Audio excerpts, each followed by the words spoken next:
Saya ingin mengingatkan diri saya dan teman-teman sekalian statement yang menarik dari Ibnu Qayyim rahimahullah. Ibnu Qayyim pernah mengatakan, saya selalu senang dan tenang. Saya selalu senang dan tenang melalui kehidupan dunia ini karena dua hal. Yang pertama adalah saya selalu senang dan tenang karena saya tahu ajal saya sudah ditentukan oleh Tuhan saya. Maka tidak akan pernah bertambah sesaat dan tidak akan berkurang sesaat. Artinya kalau saya akan meninggal 60 tahun ya 60 tahun. Mau sehat, mau sakit, ya, mau kaya, mau miskin, sudah saatnya mati akan mati.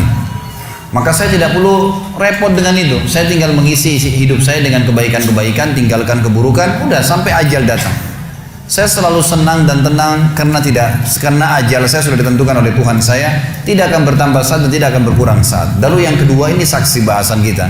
Dia mengatakan saya selalu senang dan tenang karena rezeki saya tidak akan diambil oleh orang lain.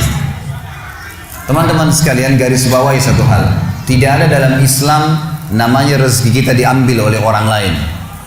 Pernah waktu saya tabligh akbar di Surabaya dan membahas masalah materi kita tadi subuh, kenalilah Tuhanmu kau akan bahagia.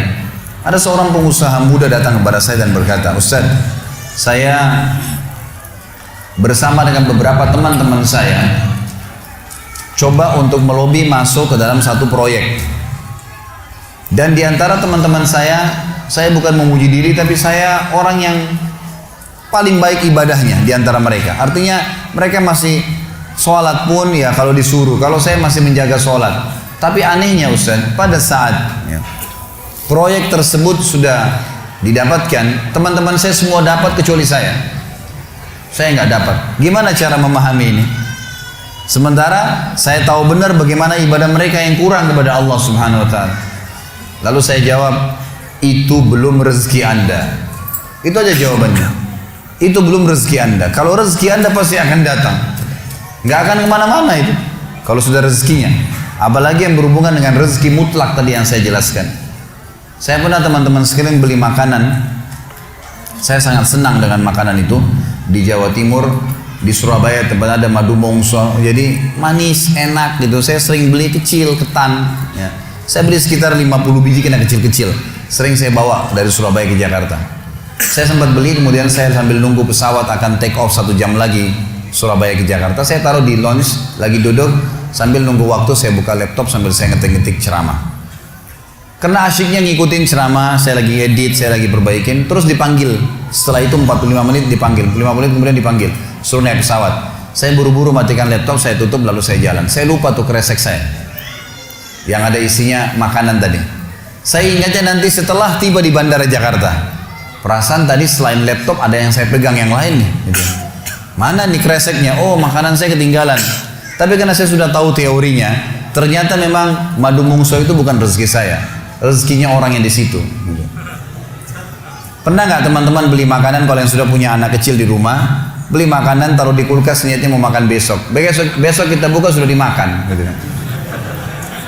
Ya, sering ya? Itu karena bukan rezeki Anda memang rezekinya dia. Gitu kan? Akan sampai kepada dia. Kalau yang sifatnya mutlak pasti sampai ke dia. Bagaimanapun caranya akan sampai ke dia. Jadi kita harus pahamin berhubungan dengan rezeki masalah ini. Jadi yakinlah tidak ada rezeki diambil oleh orang lain. Tinggal bagaimana kita berusaha punya ilmu. Kalau ingin kembangkan dan dapat yang ikhtiar lebih banyak lagi dan syukuri. Yang kedua teman-teman, kiat untuk menambah rezeki adalah infak, sedekah. Harus kita ubah nih satu kaidah kapitalis yang mengatakan menabung pangkal kaya. Maaf teman-teman yang suka nabung nih. Bukan saya larang nabung, bukan. Tapi dalam Islam bukan menabung pangkal kaya, tapi sedekah pangkal kaya. Nggak bisa ketemu antara nabung dengan sedekah, nggak bisa ketemu nih. Susah ketemunya. Karena sedekah disuruh keluarin, ini nabung disuruh simpan, gitu kan? Nggak bakal ketemu. Dalam Islam makin sering kita keluarkan di jalan Allah, makin terbuka tuh rezekinya. Ya, ini dalilnya banyak. Di antaranya hadis Bukhari, hadis Qudsi, di mana Allah Subhanahu wa taala berfirman, kata Nabi SAW, Allah berfirman, "Ya bna Adam, anfik alaik." Wahai anak Adam, berinfak dulu di jalanku, aku baru berinfak padamu. Sedekahin dulu, baru aku kasih kamu. Jadi ini kata kuncinya, makin sering keluarkan maka makin bagus. Makin bagus yang kita kasih, ya, makin sempurna balasan dari Allah. Coba renungi perkataan Urwah bin Zubair rahimahullah, seorang ulama tabi'in yang masyhur. Urwah bin Zubair ini ayahnya namanya Zubair bin Awam, salah satu sahabat ya, dari 10 orang yang jamin masuk surga. Anaknya namanya Urwah, ulama besar gitu kan, dari tabi'in. Urwah mengatakan, janganlah seseorang di antara kalian memberikan untuk Allah, keluarkan di jalan Allah sedekah, sesuatu yang dia malu kalau dia berikan kepada pemimpin satu kaum.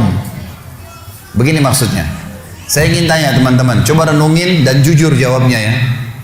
Kalau seandainya Anda tiba-tiba diundang oleh, saya nggak tahu nih, di Bali ini apa? Wali kota ya?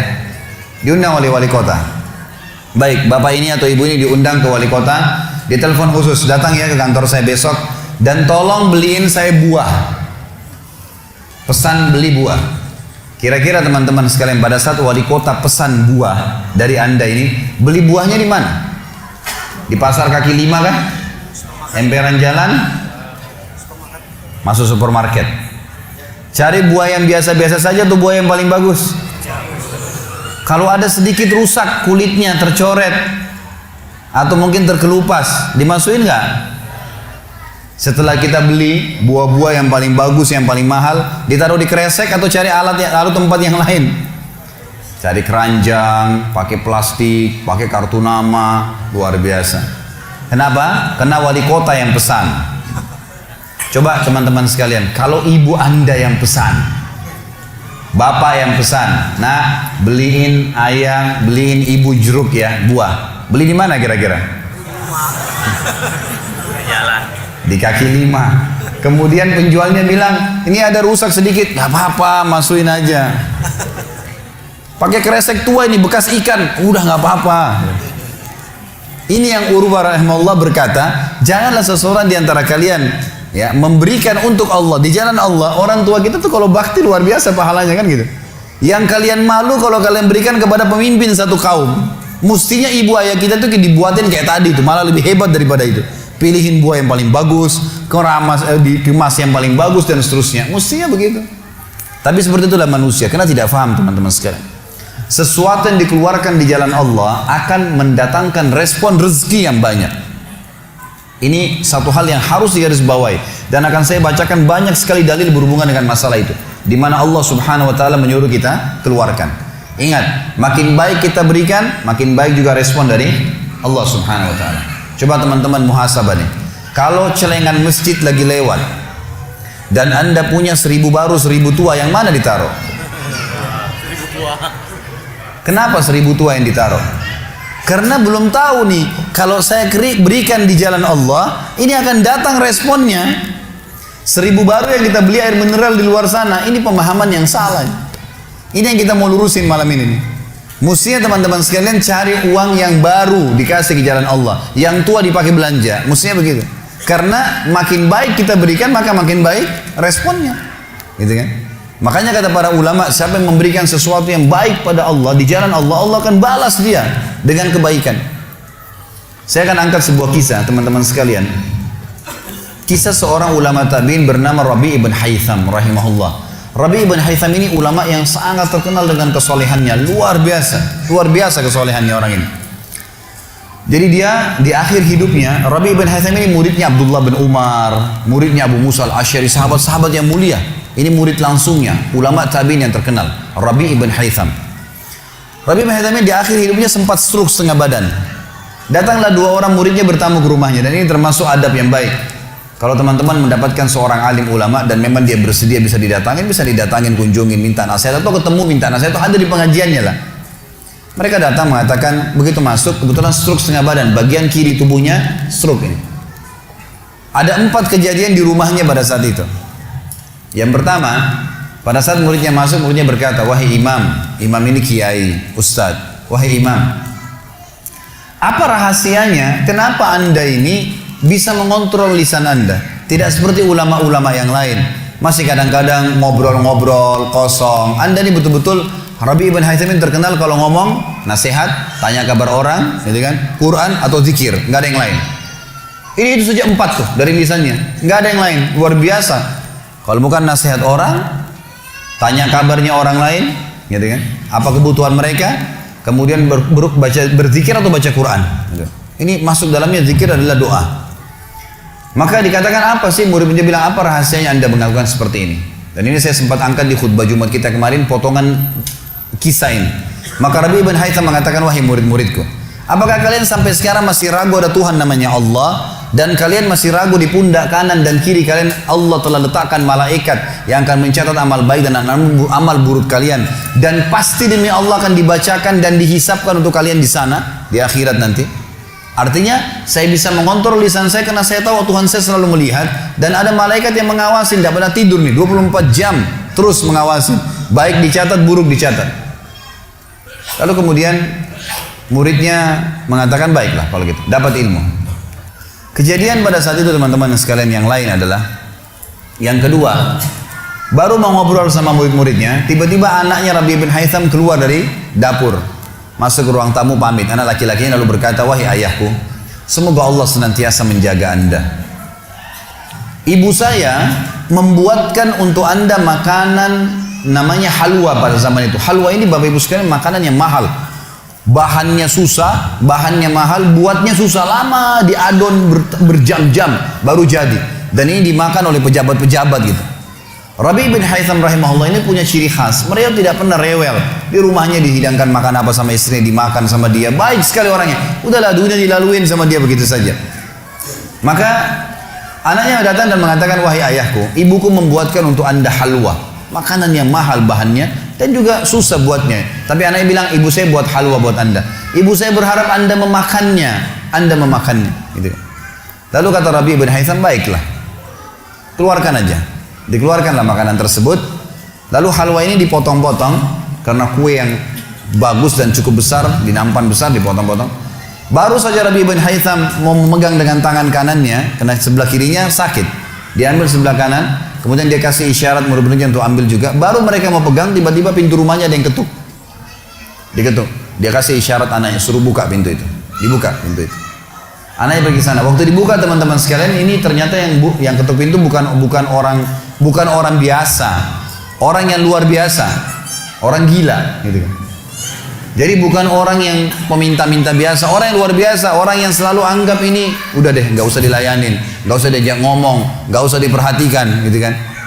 Orang gila ini ketuk pintu dengan pakaiannya yang lusuh, tidak pakai alas kaki, rambutnya berantakan, kasih isyarat minta makan. Rabi ibn Haytham rahimahullah tunjuk anaknya, suruh datang, angkat nih halwa, kasih orang gila itu.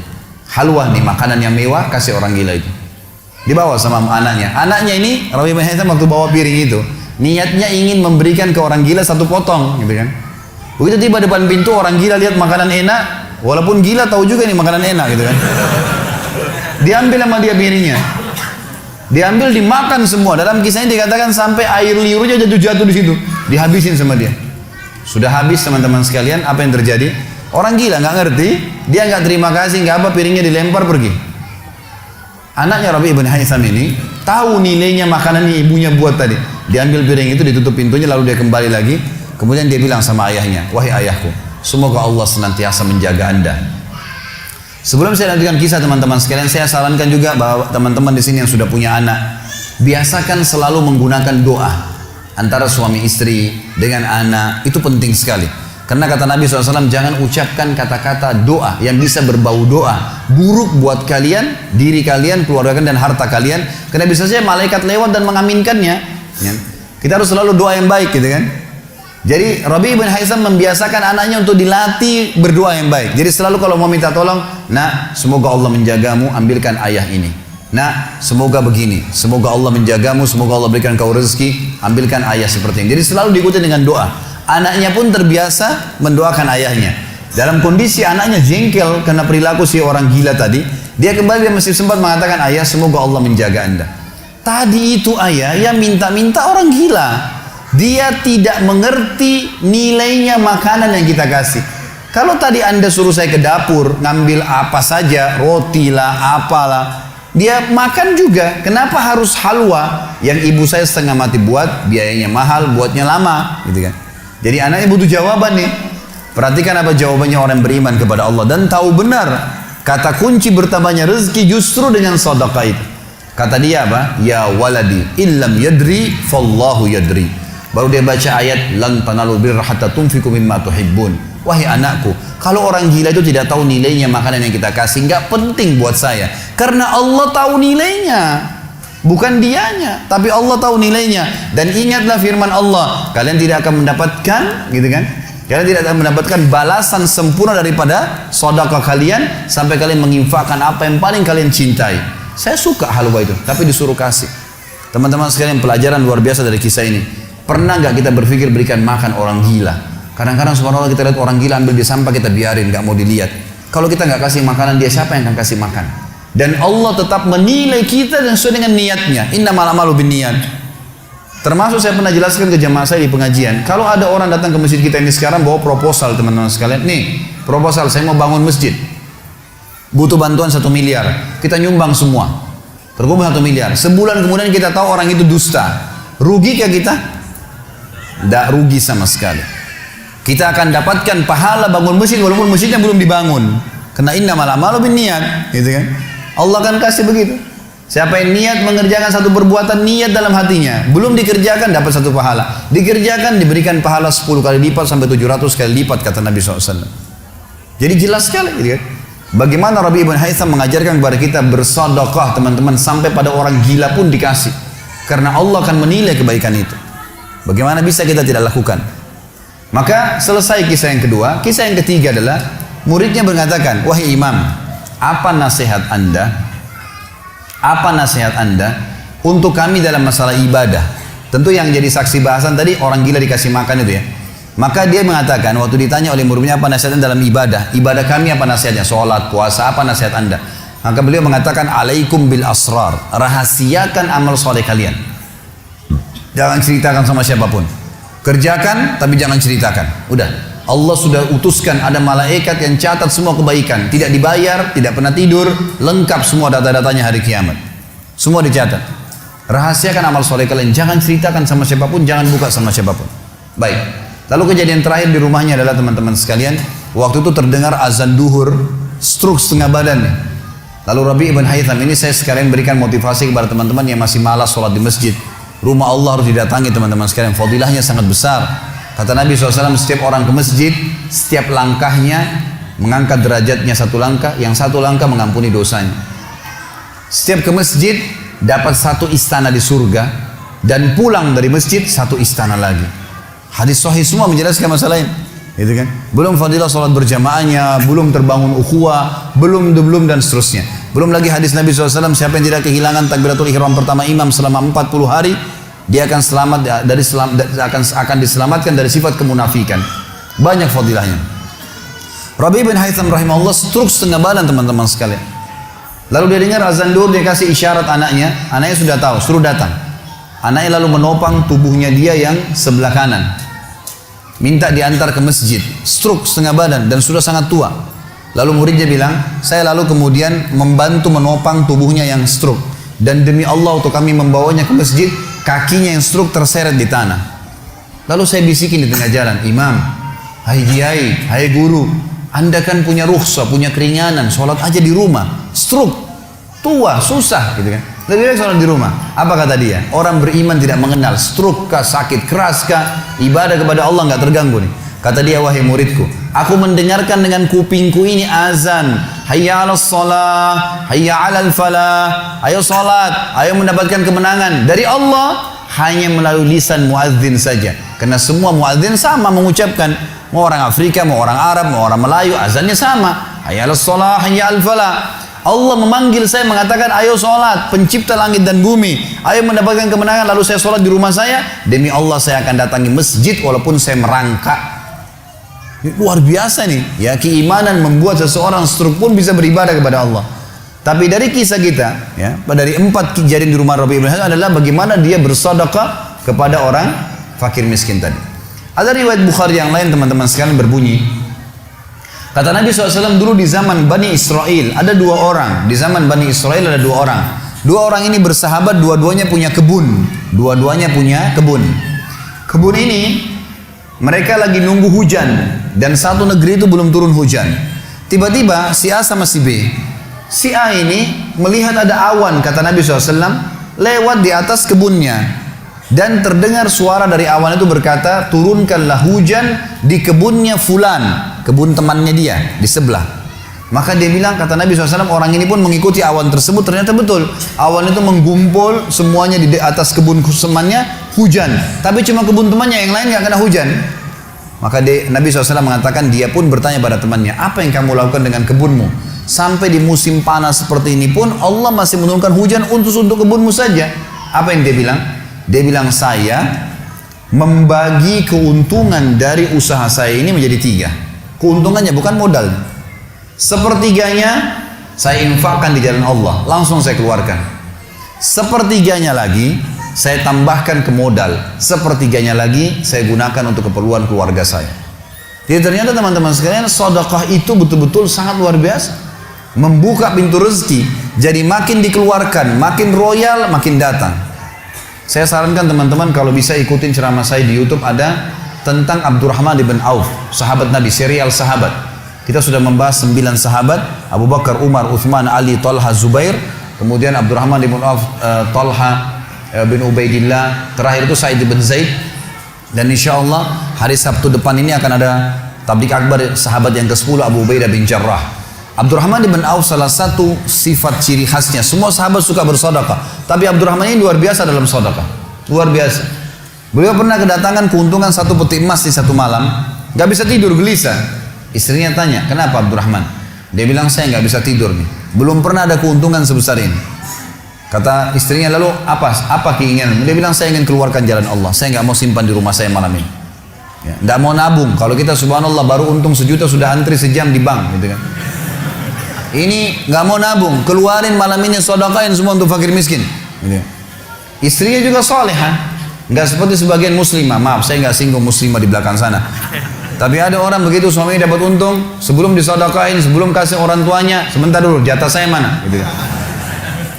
Ini enggak, istrinya mengatakan, sedekahin, ayo kita sama-sama. Dibungkuslah emas-emas itu, koin-koin emas, dirham emas itu, kemudian dibagiin, habis. Subhanallah, karena ikhlasnya mensedekahkan semua keuntungan malam itu, besok dalam riwayat saya dikatakan datang 2 peti keuntungan dengan produk yang sama. 2 peti emas dikeluarin sama Abdurrahman, 2 peti emas. Hari ketiga datang 3 peti keuntungan. Dikeluarkan hari keempat datang 4 peti. Begitu terus sampai Abdurrahman memiliki sebuah gudang penuh dengan emas. Waktu Abdurrahman radhiyallahu anhu meninggal dunia, waktu mau dibagi warisannya, itu emas-emasnya saking sudah ditumpuk-tumpuk sampai melengket satu sama yang lain. Waktu mau dipisahin dibagi, itu harus pakai kampak, dan yang mengkampak itu tangannya sampai memar, luka. Saking banyaknya, selalu sedekah. Setiap hari beli 33 budak dibebasin. Setiap hari beli budak bebasin. Setiap hari datangkan 30 kafilah, ya 30 ekor unta untuk diparkir, ditaruh di tengah-tengah jalan, di tengah-tengah jalan Madinah. Lalu pegawainya berteriak, Abdurrahman membagi-bagi buat kalian, silakan, semua ambil kebutuhannya. Luar biasa gitu. Kita subhanallah kadang-kadang bersedekah, kalau orang datang itu pun masih perhitungan, gitu kan. Ini enggak sengaja cari orang yang butuh lalu dikasih. Maka lihat bagaimana mereka memahami tentang masalah sedekah ini, teman-teman sekalian. Dalam hadisnya dikatakan shadaqatu tudfi'u ghadabur rahman. Sedekah itu bisa meredam murkanya Allah. Keluarin, jangan ragu dengan masalah sedekah itu. Karena itu kata kunci datangnya rezeki. Mari kita dengarkan ayatnya. Yang pertama adalah surah Al-Baqarah, surah nomor 2 ayat 254. Allah Subhanahu wa taala berfirman, Al-Baqarah 254, A'udzu billahi minasyaitonir rajim. Ya ayyuhalladzina amanu, hai orang-orang yang telah beriman pada Allah, anfiku, keluarkan mimma razaqnakum, dari apa yang telah kami berikan untuk kalian rezeki, min qabli an ya'ti yaumun la bay'un fihi wala khullatun wala syafa'ah wal kafirun humudz zalimun.